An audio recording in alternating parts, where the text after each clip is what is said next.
ایک گھنے جنگل میں ایک چمیلی نام کی چھوٹی سی چڑیا رہتی تھی۔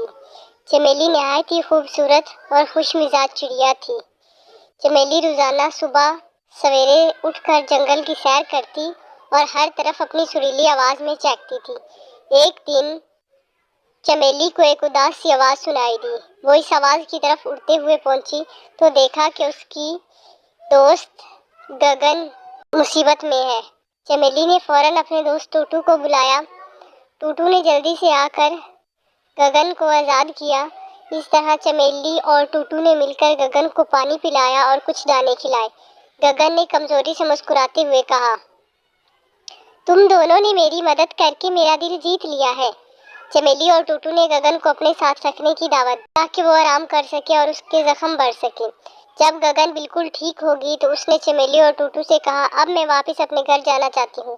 تم دونوں نے میری بہت مدد کی اور میں چاہتی ہوں کہ تم میرے گھر آؤ اور میری فیملی سے ملو۔ چمیلی اور ٹوٹو خوشی خوشی گگن کے ساتھ چل پڑے۔ انہوں نے جنگل کا سفر طے کیا اور گگن کے گھر پہنچ گئے۔ گگن کی فیملی نے چمیلی اور ٹوٹو کا دل سے شکریہ ادا کیا اور انہیں اپنے ساتھ کھانے پر مدعو کیا۔ وہاں سب مل کر خوشی خوشی کھانا کھانے لگے۔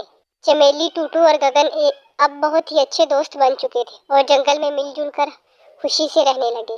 ہر روز وہ نئے نئے علاقوں کی سیر کرتے، نئے دوست بناتے اور اپنی دوستی کا جشن مناتے۔ یوں چمیلی کی زندگی میں ایک نیا موڑ آیا اور اس نے سیکھا کہ مدد کرنا اور دوست بنانا زندگی کا سب سے خوبصورت حصہ ہوتا ہے۔